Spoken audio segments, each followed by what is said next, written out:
Sais-tu ce qui est le plus ironique dans tout ça?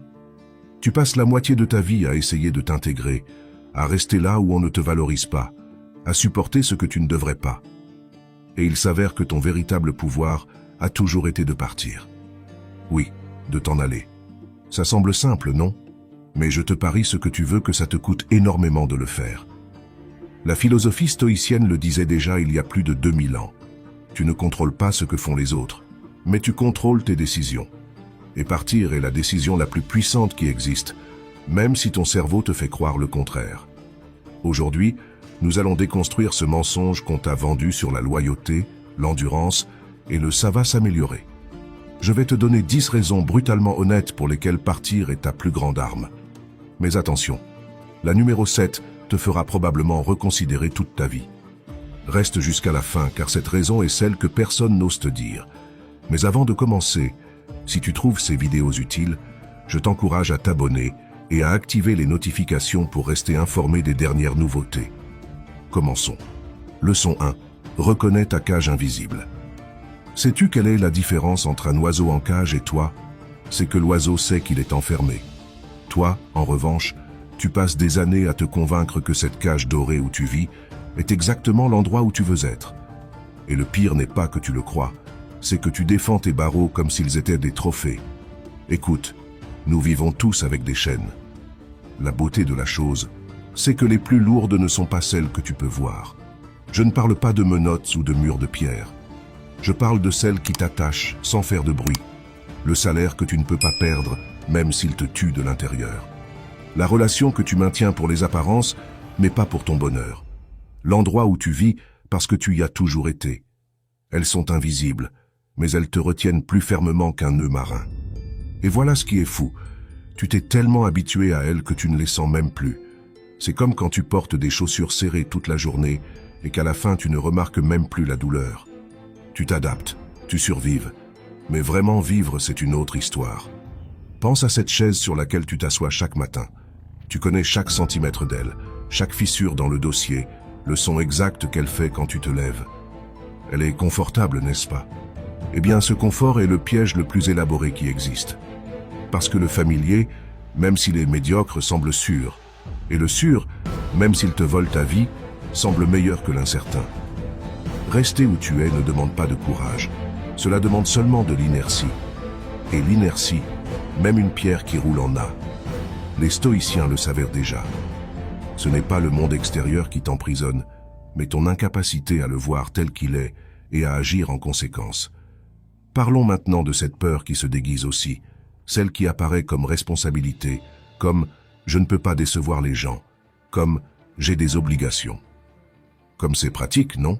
Comme il est facile d'appeler loyauté ce qui est en réalité de la terreur pure et dure. Terreur de décevoir, terreur de te tromper, terreur de découvrir que peut-être tu n'es pas aussi indispensable qu'on t'a fait croire. Et oui, il y a des gens qui comptent sur toi, il y a des engagements, mais réponds-toi honnêtement.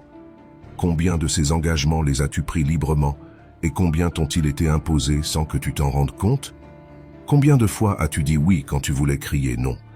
La vraie loyauté ne te laisse pas sans oxygène. La fausse loyauté, si.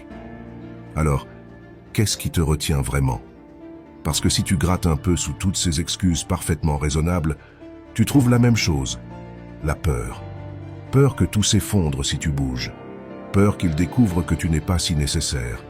Peur de la liberté, qui est paradoxalement la peur la plus commune au monde. Voici le fait inconfortable. Partir ne signifie pas que tu es un lâche ou un égoïste. Parfois partir est l'acte le plus courageux et le plus honnête que tu puisses faire.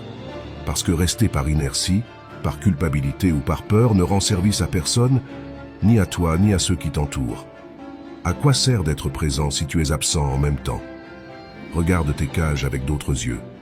Ce travail qui n'est pas si mal, cette ville où vit toute ta famille, ce couple avec qui tu es depuis longtemps. Demande-toi, est-ce que cela me soutient ou me noie? Suis-je ici parce que je veux ou parce que j'ai trop peur d'essayer autre chose? Tu n'as pas besoin de tout casser d'un coup, mais tu as besoin d'être brutalement honnête avec toi-même. Identifie ce qui te retient sans raison valable. Et crois-moi, quand tu trouves quelque chose dont ton seul argument pour le maintenir est « ça a toujours été comme ça » ou « que vont-ils dire ?» tu as déjà ta réponse. Parce qu'au final, ton plus grand pouvoir n'est pas de construire plus de murs autour de toi. Il est d'avoir le courage de les démolir quand ils ne te servent plus. Il est de pouvoir dire « ça ne va pas avec moi » et de partir sans sentir que tu trahis quelqu'un. Il est de comprendre que la seule vie que tu as l'obligation de sauver est la tienne. Alors reconnais cette cage invisible, regarde-la en face, et ensuite décide si tu veux rester à l'intérieur parce que tu le choisis vraiment, ou s'il est temps que la porte s'ouvre une fois pour toutes. Les chaînes les plus lourdes sont celles que nous portons en croyant qu'elles sont des ailes. Leçon 2. Le silence qui crie. Sais-tu ce qui fait le plus mal? Ce n'est pas le claquement de porte, ni le cri, ni le drame.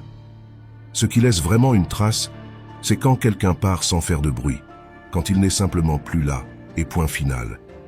Ce silence assourdissant qui te fait réaliser que quelque chose a changé pour toujours, même si tu ne sais pas exactement quand. Nous vivons dans un monde où tout le monde parle, où tous ont besoin de s'expliquer, de se justifier, de donner 1000 raisons de pourquoi ils font ce qu'ils font. Nous publions nos vies, nous annonçons nos décisions, nous demandons validation même pour changer de coiffure. Et pendant ce temps, nous oublions quelque chose de fondamental. Ton absence dit infiniment plus que n'importe quel discours répété. Pense à cette personne qui est partie de ta vie sans drame, qui un jour a simplement cessé d'apparaître, d'appeler, d'être là. Il n'y a pas eu de bataille épique, pas de récrimination, pas de longue conversation du type « il faut qu'on parle », juste du silence. Je parie que tu y penses encore, que ce vide t'a fait plus de bruit que 1000 mots. C'est ça le pouvoir pur, le pouvoir de ne pas avoir à donner d'explications à celui qui ne les mérite pas. Le pouvoir de décider que ton énergie vaut plus qu'un interrogatoire sur tes raisons. Parce que voici la vérité inconfortable, tu ne dois à personne un manuel d'instruction sur ta vie. Les stoïciens l'avaient clair, il y a des choses qui sont sous ton contrôle et des choses qui ne le sont pas. Tu décides de partir. Ce que les autres pensent de cette décision ne te regarde pas. Et crois-moi, quand tu pars avec dignité, sans avoir besoin de convaincre personne de rien, tu génères un impact qu'aucun discours ne réussirait. C'est comme quand un ami se lève de table au milieu d'une conversation toxique et s'en va tranquillement. Il n'insulte pas, ne justifie pas, ne se défend pas, il part juste. Et tous ceux qui restent se posent 1000 questions. Qu'avons-nous dit? Pourquoi est-il parti? Va-t-il bien? Ton silence les oblige à penser. Ton absence les oblige à se regarder eux-mêmes. Se retirer sans monter un spectacle ne signifie pas que tu es faible. Tout le contraire, cela signifie que tu as assez de clarté mentale pour savoir que toutes les batailles ne méritent pas d'être livrées, que tous les scénarios ne requièrent pas ta présence, que ta paix mentale vaut plus que gagner une discussion. Et voici ce que personne ne te dit. Quand tu pars sans donner d'explication, beaucoup essaieront de remplir ce vide avec leur propre récit. Ils diront que tu es un lâche, que tu as fui, que tu n'as pas eu le courage d'affronter. Laisse-les inventer ce qu'ils veulent. Les gens qui comptent vraiment comprennent que le silence est aussi une réponse, et une réponse catégorique. Parce qu'il y a quelque chose de puissant dans cette capacité de simplement fermer une porte et de continuer, sans rancune publique, sans adieu dramatique, sans essayer de plaire à tout le monde. Juste toi, ta décision et le chemin que tu choisis de prendre. Ne confonds pas le silence avec l'indifférence. Le silence est stratégique. C'est la décision consciente de ne pas alimenter des conversations qui ne te nourrissent pas, de ne pas participer à des dynamiques qui te drainent, de ne pas rester là où tu ne grandis plus. C'est la reconnaissance que ton énergie est limitée et précieuse. Écoute, tu peux passer des heures à expliquer pourquoi une relation ne fonctionne pas, pourquoi ce travail t'étouffe, pourquoi cet environnement est toxique, ou tu peux simplement partir. Et quand tu pars sans tapage, sans avoir besoin d'avoir le dernier mot, sans essayer de convaincre personne que tu as raison, alors c'est là que tu as vraiment le contrôle. Le monde est plein de bruit, de gens qui crient pour être entendus, d'explications que personne n'a demandées, de justifications qui ne servent qu'à calmer sa propre culpabilité. Mais tu n'as pas à faire partie de ce cirque. Parfois, la chose la plus éloquente que tu puisses faire est de fermer ta bouche, de prendre tes affaires et de partir. Sans annonce, sans discours d'adieu, sans donner à personne le plaisir de te voir douter. Juste partir la tête haute, sachant que tu ne dois à personne une explication sur comment tu décides de vivre ta vie. Parce qu'au final, ton silence n'est pas une faiblesse. C'est la déclaration la plus forte que tu puisses faire. Je n'ai pas besoin de ton approbation pour faire ce qui est meilleur pour moi. Et crois-moi, ça résonne plus fort que n'importe quel cri. Celui qui part en silence n'est jamais oublié. Celui qui part en criant n'est rappelé que pour le bruit. Leçon 3. Lâche ce qui pèse. Combien de choses portes-tu dont tu ne te souviens même plus pourquoi tu as commencé à les porter? Ce sac à dos invisible que tu traînes chaque jour pèse plus que tu ne le crois. Et le pire, c'est que la moitié de ce que tu portes là-dedans n'est pas à toi, ne l'a jamais été, et tu n'en as probablement jamais eu besoin. Nous vivons dans une société qui te vend l'idée que plus c'est mieux, plus d'argent, plus de succès, plus de choses, plus de reconnaissance. Et toi, comme bon élève appliqué, tu accumules. Tu accumules des objets que tu utilises une fois par an, tu accumules des titres qui ne servent qu'à remplir un CV que personne ne lit, tu accumules des relations qui te drainent, mais que tu maintiens parce qu'il faut avoir des contacts. Et un jour tu te réveilles, et tu te rends compte que tout ce poids ne te rend pas plus riche, il te rend plus esclave. Sénèque, ce Romain qui connaissait 2 ou 3 choses sur la belle vie, l'a dit clairement. Riche n'est pas celui qui a le plus, mais celui qui a besoin de moins. Et avant que tu lèves les yeux au ciel en pensant que c'est de la philosophie de développement personnel bon marché, pense-y vraiment. Combien des choses que tu as te rendent vraiment heureux, et combien sont juste là à occuper de l'espace et de l'attention. Regarde ton armoire pleine à craquer, n'est-ce pas? Mais tu portes toujours les mêmes vêtements. Regarde ta maison, chaque coin rempli de choses que tu auras besoin un jour. Spoiler, ce jour n'arrive jamais. Et pendant ce temps, ces choses te possèdent plus que tu ne les possèdes, parce que chaque objet que tu as nécessite de l'espace, de l'entretien, de l'attention mentale. Il t'attache. Le détachement ne consiste pas à devenir un moine bouddhiste qui vit avec 3 pierres et un bol. C'est simplement arrêter de s'accrocher à ce qui n'ajoute rien, c'est regarder autour de toi et te demander « Est-ce que ceci me sert ?» Ou est-ce là juste par inertie, par peur de lâcher prise, pour ce que ça a coûté, pour ce que ça représente? Et voici la partie qui fait mal. Tu n'accumules pas seulement des choses physiques, tu accumules aussi des versions de toi-même qui n'existent plus. Ce diplôme universitaire qui te définit même si tu travailles dans autre chose. Cette réussite du passé que tu continues de mentionner parce que tu crois que sans elle tu n'es personne.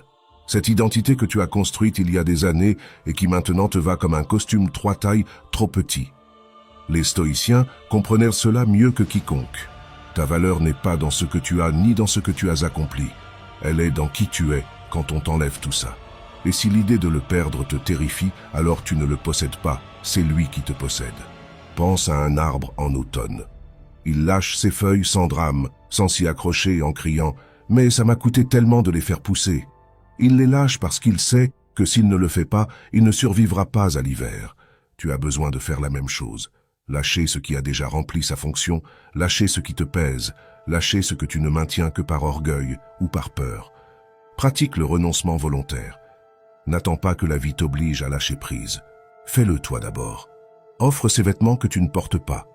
Débarrasse-toi de ces contacts LinkedIn qui ne servent qu'à gonfler les chiffres. Arrête de t'identifier à des réussites passées. Lâche cette relation que tu ne maintiens que parce que vous êtes ensemble depuis longtemps. Commence petit si tu veux. Chaque semaine, identifie quelque chose que tu peux lâcher. Ça peut être un objet, un engagement, une croyance sur toi-même. Et observe ce qui se passe.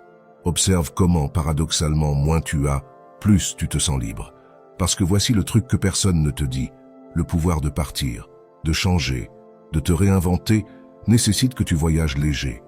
Tu ne peux aller nulle part si tu portes toute ta vie antérieure sur ton dos. Tu ne peux pas être une autre personne si tu continues à t'accrocher à celle que tu croyais devoir être.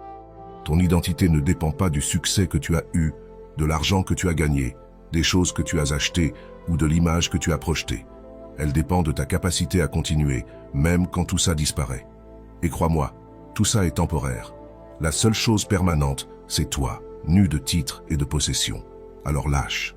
Lâche ce qui pèse, ce qui ne sert plus, ce que tu ne maintiens que par peur.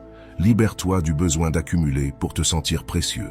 Parce que le vrai pouvoir n'est pas dans combien tu peux porter, mais dans combien tu peux lâcher et continuer à être toi. Au final, la vie te rappellera que tu es arrivé les mains vides et que tu partiras les mains vides. La seule chose qui compte, c'est ce que tu as fait entre les deux, et ça ne pèse rien. La liberté commence quand tu arrêtes de porter ce qui ne t'a jamais appartenu. Leçon 4. Romps la dépendance émotionnelle. Il y a une différence abyssale entre vouloir être avec quelqu'un et avoir besoin que quelqu'un soit avec toi pour te sentir entier. Et si tu ne vois pas cette différence, mon ami, tu as un problème plus gros que tu ne le crois. Tu as passé ta vie à chercher que quelqu'un te complète comme si tu étais un puzzle auquel il manque une pièce.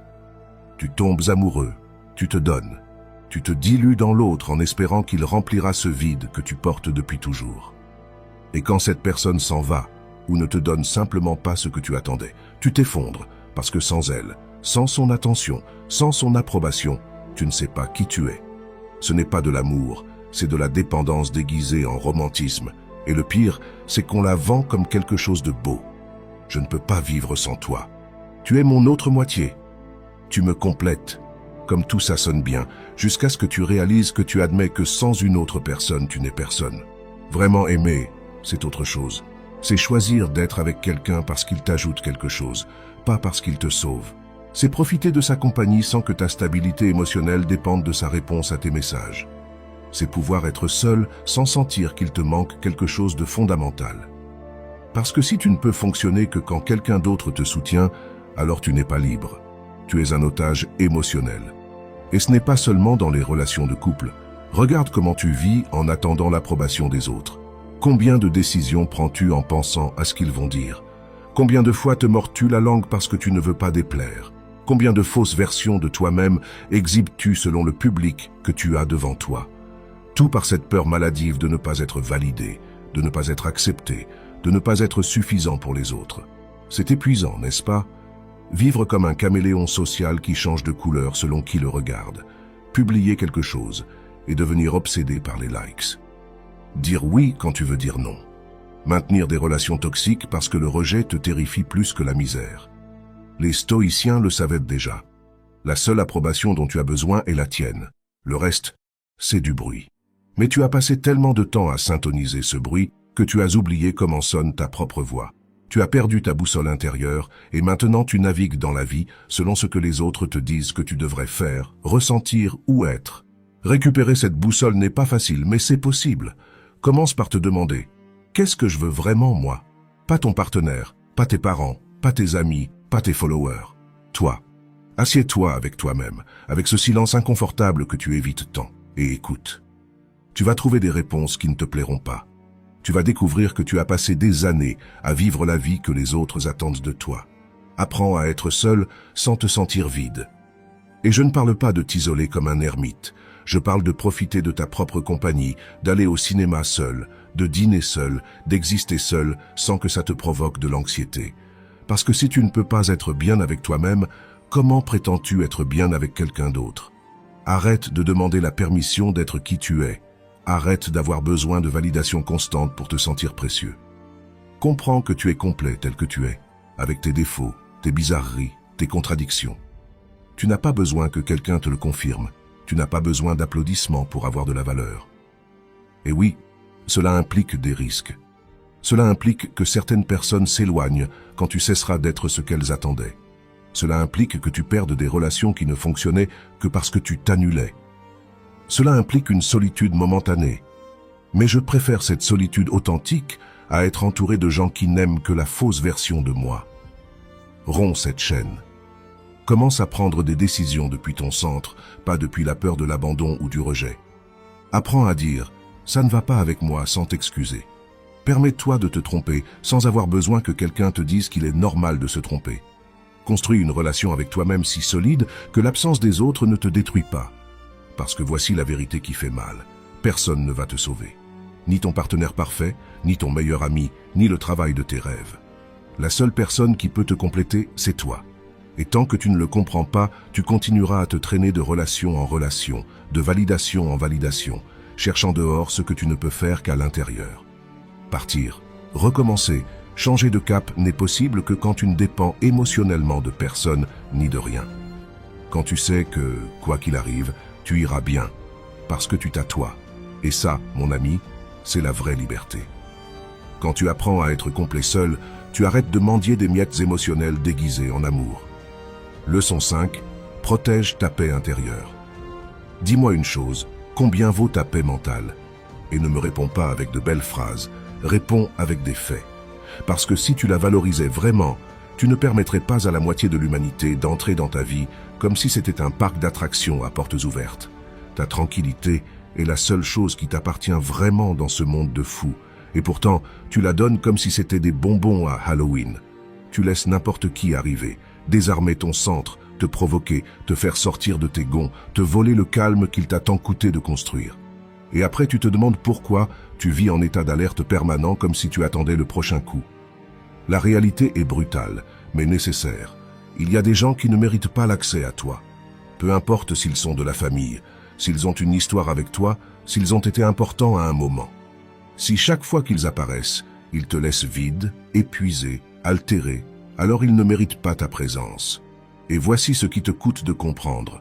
Leur fermer la porte ne fait pas de toi une mauvaise personne, ça fait de toi quelqu'un qui se respecte.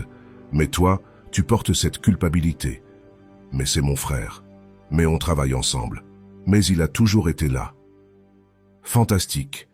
Ça ne lui donne pas le droit de détruire ta sérénité chaque fois qu'il lui plaît. Ta paix n'a pas de prix négociable. Elle ne se vend pas, ne se loue pas, ne se donne pas par compromis ou par pitié.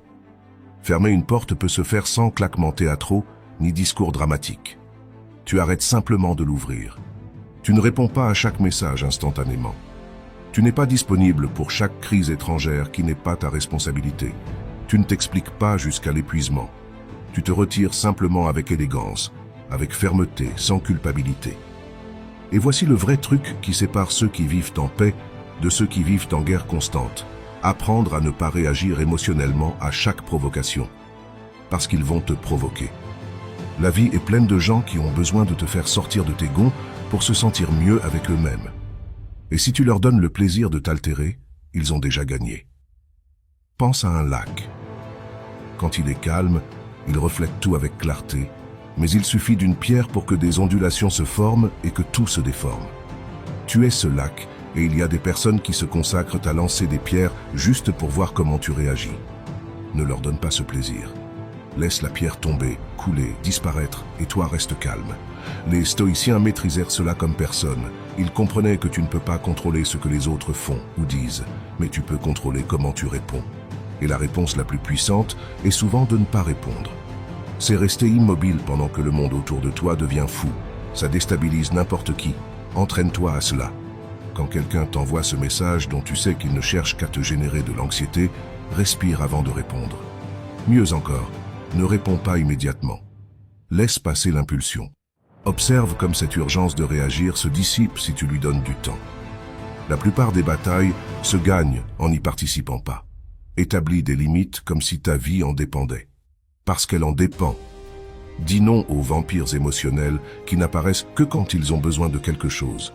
Éloigne-toi des espaces qui te drainent. Protège tes matins, tes nuits, tes moments de silence comme s'ils étaient des trésors, parce qu'ils le sont. Et quand tu décides de partir de lieux, de relations, de situations qui attaquent ta sérénité, ne te justifie pas jusqu'à la mort. Ne transforme pas ta sortie en documentaire Netflix avec 3 saisons. Pars simplement. Ton calme vaut plus que n'importe quelle explication que tu puisses donner. Comprends ceci. Le calme n'est pas une faiblesse. C'est la force la plus difficile à atteindre et la plus facile à perdre. C'est ta base, ton ancre, ton refuge quand tout s'effondre. Sans lui, tu es un bateau à la dérive qui heurte chaque vague. Avec lui, tu peux traverser n'importe quelle tempête sans couler. Protège ça avec acharnement. Sois égoïste avec ta paix si nécessaire. Qu'il t'appelle froid, distant, indifférent. Mieux vaut ça que vivre détruit à l'intérieur en faisant semblant que tout va bien. Mieux vaut être accusé de trop prendre soin de toi que de regretter de t'être complètement négligé. Parce qu'au final, quand tout passera, quand les gens s'en iront, quand les drames seront oubliés, la seule chose qu'il te restera, c'est toi et ton état mental. Et si tu les as sacrifiés pour garder les autres contents, pour éviter les conflits, pour ne pas décevoir les attentes des autres, alors tu as perdu le jeu avant de commencer. Partir quand ta paix est en danger n'est pas fuir, c'est te choisir. C'est comprendre qu'aucun lieu, aucune personne, aucune situation ne vaut ce que coûte ta tranquillité. Et cette décision, cette clarté, c'est le vrai pouvoir. La paix que tu protèges aujourd'hui est la forteresse avec laquelle tu affronteras demain. Leçon 6. Dis non sans peur. Quand as-tu dit non pour la dernière fois sans sentir que tu devais écrire une thèse doctorale pour justifier ta décision? Je suis sûr que tu ne t'en souviens pas. Parce que tu as passé tellement de temps à dire oui à tout et à tout le monde que ta propre vie semble dirigée par un comité de gens que tu connais à peine. Ce oui automatique qui sort de ta bouche avant que ton cerveau ne traite ce qu'on te demande. Ce oui conditionné par la peur de décevoir, de déplaire, d'être vu comme l'égoïste du groupe. Ce maudit oui qui te laisse jusqu'au cou d'engagements que tu ne veux pas, de plans qui ne t'intéressent pas et de faveurs que personne ne te rendra jamais. Un non clair, direct, sans excuse ni détour vaut plus que tout l'or du monde, parce que ce non te rend quelque chose que tu as donné gratuitement, ta liberté. Chaque fois que tu dis non, tu récupères un morceau de ta vie que tu allais gaspiller dans quelque chose qui ne t'apporte rien. Mais bien sûr, cela nécessite quelque chose que beaucoup ont perdu en chemin. Le courage de te prioriser. On t'a mal enseigné. On t'a vendu l'idée qu'être une bonne personne, c'est être disponible toujours, pour tous, quoi qu'il en coûte. Que refuser est impoli, que mettre des limites est pour les gens désagréables. Et tu l'as cru comme un saint pendant que ton agenda se remplissait d'obligations étrangères et que ton énergie s'évaporait à éteindre des feux que tu n'as même pas provoqués. Voici la vérité inconfortable. Chaque oui que tu donnes quand tu veux dire non est une trahison envers toi-même. C'est dire au monde que ton temps, ton énergie, ta paix mentale ont moins de valeur que le confort des autres. Et le monde, parce qu'il est comme ça, accepte avec plaisir ce marché inégal. Regarde ta semaine. Combien de choses as-tu noté que tu veux vraiment faire et combien les as-tu par compromis, par culpabilité, parce que tu n'as pas su refuser? Ton calendrier devrait refléter tes priorités, pas celles de la moitié du quartier. Mais au lieu de ça, il ressemble à l'horaire d'un bénévole qui n'est pas payé et travaille 24 heures par jour. Les stoïciens l'avaient très clair. Ton temps est limité et chaque minute que tu donnes est une minute que tu perds pour toujours. Elle ne revient pas, ne se récupère pas, il n'y a pas de seconde chance. Alors pourquoi la distribues-tu comme si tu avais des réserves infinies? Établir des limites ne nécessite pas que tu présentes un PowerPoint avec des arguments. Tu n'as pas besoin de convaincre personne que ton non est justifié. Il suffit de le dire « Non, je ne peux pas. Non, ça ne m'intéresse pas. Non, je ne veux pas. » Comme ça, sans ajouter « c'est que j'ai ceci, c'est que j'aimerais mais, c'est qu'une autre fois. » Tout ça est superflu.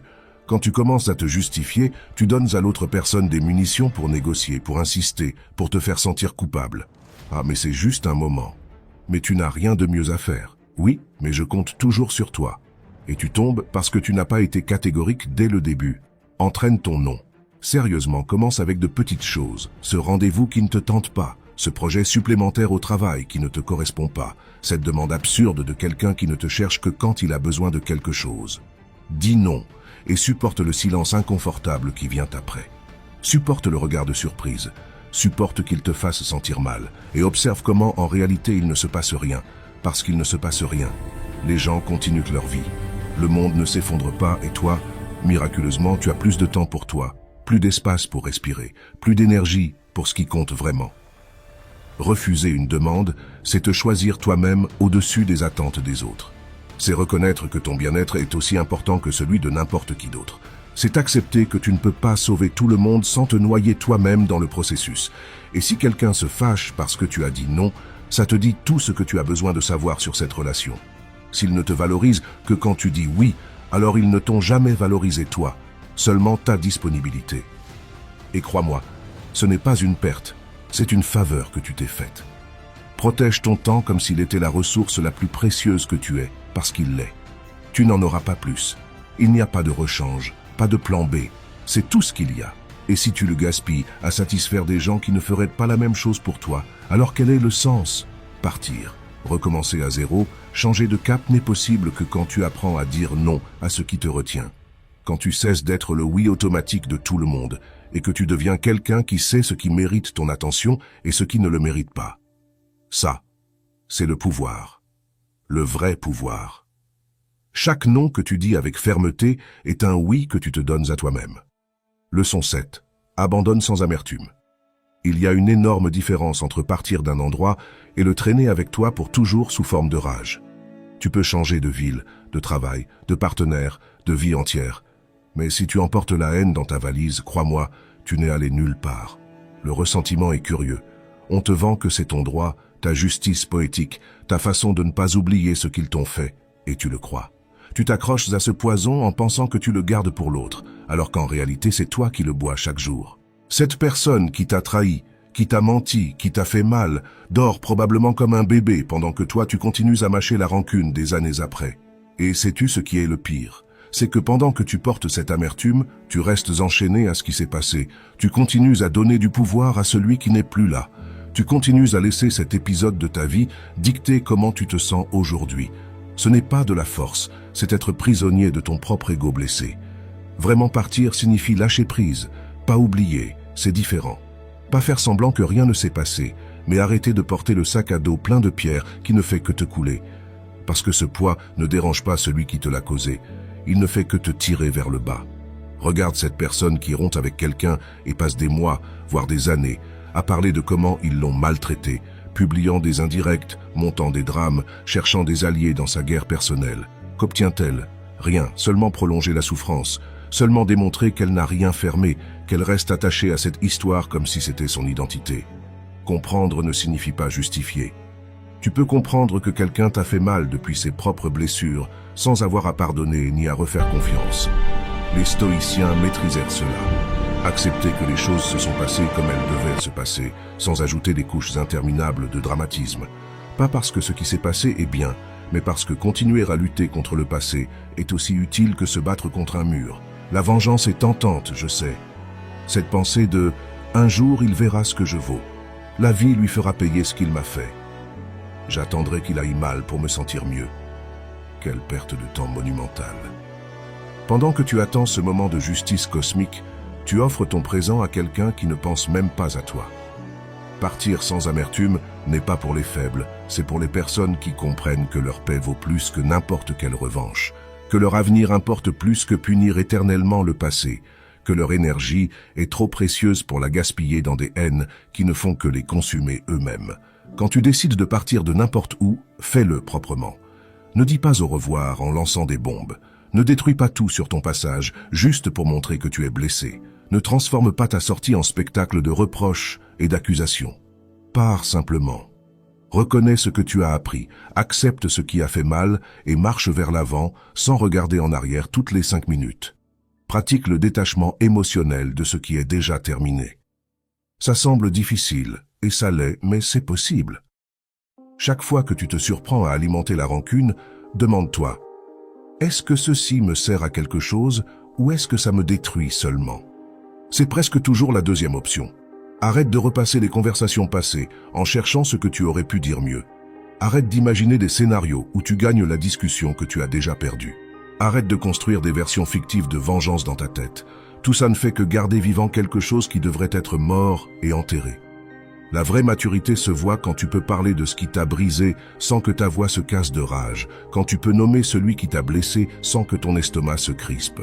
Quand tu reconnais que oui, ça a fait mal, mais ça ne te définit plus ni ne te contrôle. Lâcher prise avec paix ne signifie pas être d'accord avec ce qui s'est passé. Cela signifie simplement arrêter de lui donner de l'espace dans ta vie.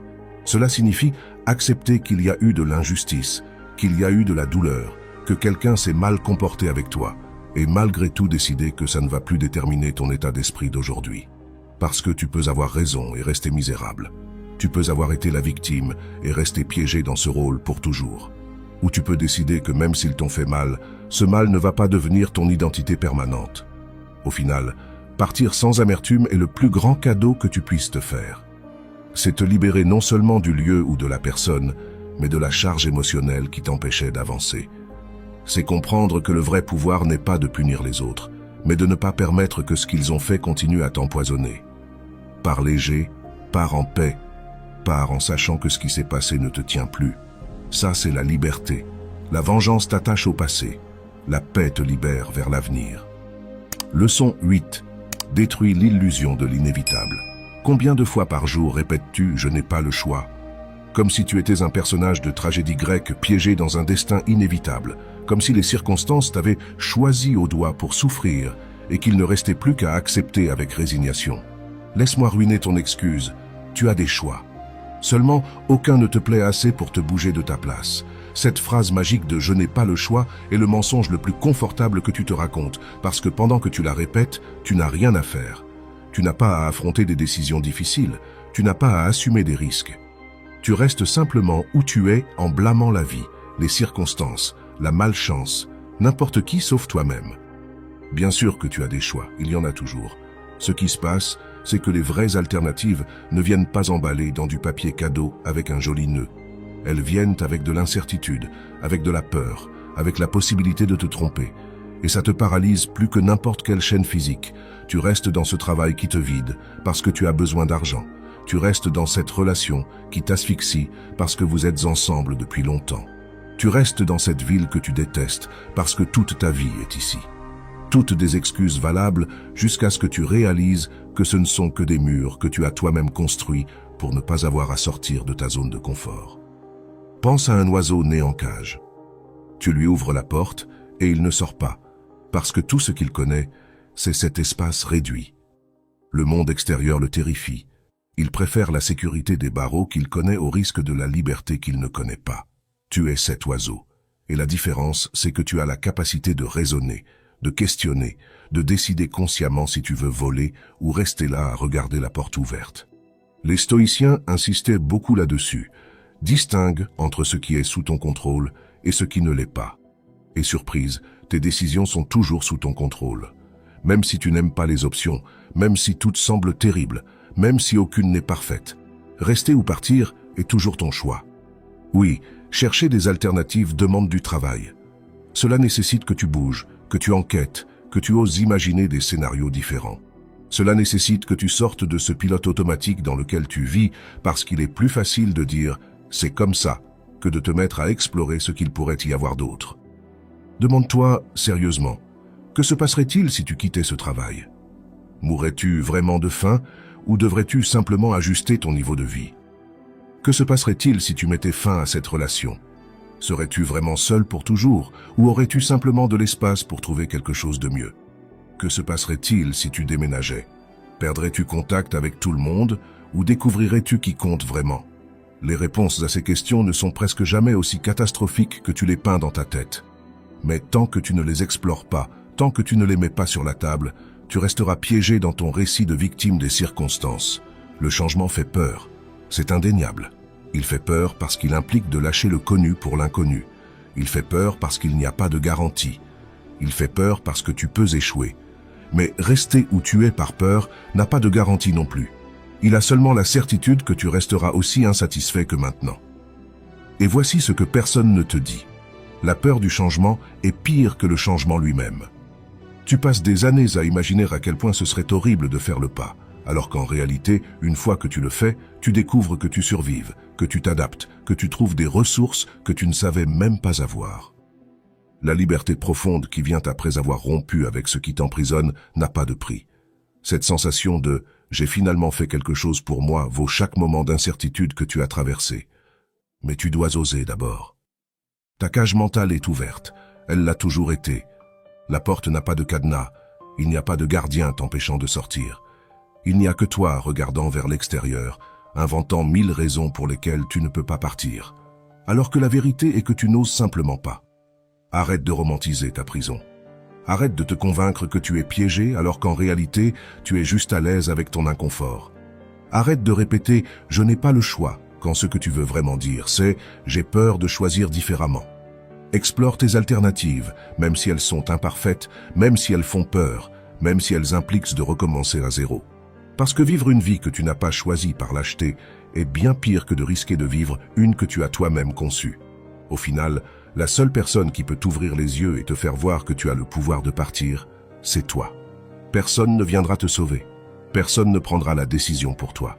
Tu dois être celui qui ose franchir cette porte ouverte.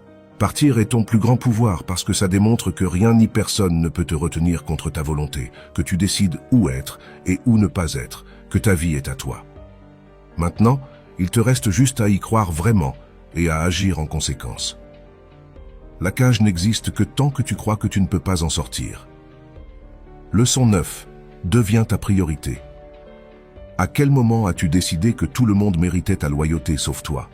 Parce que tu passes des années à te sacrifier, à t'adapter, à te plier pour rentrer dans les attentes des autres, pendant que ta propre vie devient un rôle secondaire dans un film que tu ne veux même pas voir. Tu te trahis chaque jour. Chaque fois que tu dis oui quand tu veux crier non. Chaque fois que tu te tais pour ne pas déranger. Chaque fois que tu acceptes moins que ce que tu mérites juste pour maintenir la paix. Et le pire, c'est que tu l'as tellement normalisé que tu ne t'en rends même plus compte. Tu crois que c'est être une bonne personne alors qu'en réalité, c'est être un traître professionnel de toi-même. Il y a une différence brutale entre être attentionné et être un paillasson, entre avoir de l'empathie et t'annuler complètement. Tu as franchi cette ligne il y a longtemps, et maintenant tu vis de l'autre côté, où les besoins de tout le monde importent plus que les tiens, où ton opinion cède toujours, où tes rêves attendent indéfiniment pendant que tu résous la vie de la moitié du monde. Et regarde-toi maintenant, épuisé, amer, vide, entouré de gens qui t'apprécient pour ce que tu fais pour eux, pas pour qui tu es. Vivant une vie qui est techniquement la tienne, mais qui semble empruntée, comme si tu suivais un scénario qu'un autre a écrit. Voici la question inconfortable. Quand as-tu pris une décision importante pour la dernière fois en ne pensant qu'à toi? Pas à comment ça affecterait ton partenaire, ta famille, tes amis, ton patron. Juste à toi. Je parie que tu ne t'en souviens pas parce que tu as renoncé à être l'auteur de ta propre histoire. Tu vis en pilote automatique, laissant les circonstances et les attentes des autres dicter chaque chapitre. Ta vie est un roman écrit par un comité d'auteurs qui ne se mettent même pas d'accord. Et toi, qui devrais être le seul auteur, tu te contentes d'être l'éditeur qui accepte tous les changements sans rechigner. Les stoïciens parlèrent de vivre selon la nature, selon ta vraie essence. Pas selon ce que les autres attendent de toi, pas avec le personnage que tu interprètes pour t'intégrer, mais avec qui tu es vraiment quand personne ne te regarde. Mais tu as oublié qui est cette personne. Tu as passé tellement de temps à être ce dont les autres ont besoin que tu ne sais plus ce dont tu as besoin. Récupère cette paternité. Commence par quelque chose de simple.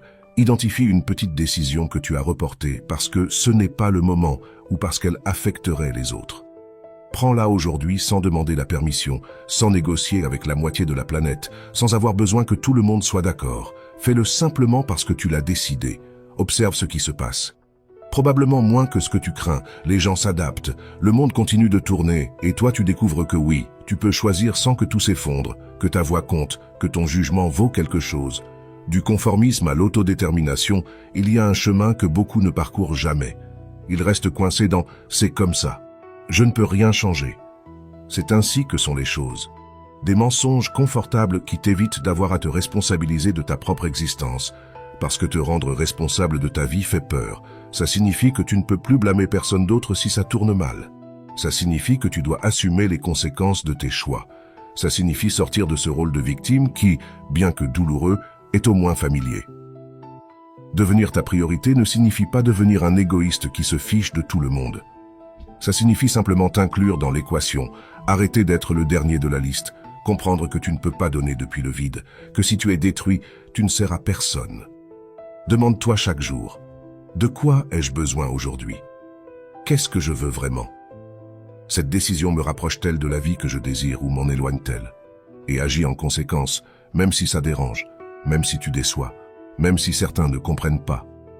Parce que les gens qui t'aiment vraiment voudront te voir épanoui, pas sacrifié. Ils voudront que tu sois heureux, pas que tu t'annules pour eux. Et ceux qui se fâchent parce que tu commences à te choisir, eh bien, cela ne te valorisait que pour ta disponibilité inconditionnelle. Ce n'est pas une perte, c'est un nettoyage nécessaire.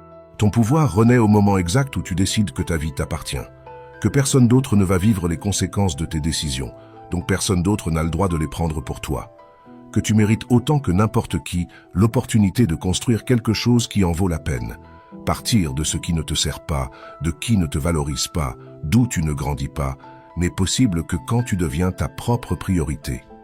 Quand tu comprends que te choisir n'est pas un acte d'égoïsme, mais de survie. Quand tu acceptes que la seule vie que tu peux sauver avec certitude est la tienne. Alors, arrête de te trahir. Reprends la barre. Deviens le protagoniste de ton histoire, pas la figurante dans les histoires des autres. Parce qu'au bout du chemin, quand tu regarderas en arrière, la seule chose qui comptera sera de savoir si tu as vécu selon tes propres règles ou selon celles qu'on t'a imposées. Le jour où tu te choisis pour la première fois, tu découvres le pouvoir que tu as toujours eu et que tu n'as jamais utilisé. Leçon 10. Marche vers ta liberté. Il existe une différence monumentale entre fuir épouvanté et marcher avec détermination vers quelque chose de meilleur. Mais bien sûr, ceux qui restent coincés diront toujours que tu t'échappes, parce que te voir bouger leur rappelle qu'eux ont choisi de rester immobiles. Tu ne fuis pas, tu avances. Il y a des nuances là que beaucoup de gens ne captent pas ou ne veulent pas capter. Fuir est réactif, désespéré, chaotique. Avancer est délibéré, conscient, dirigé.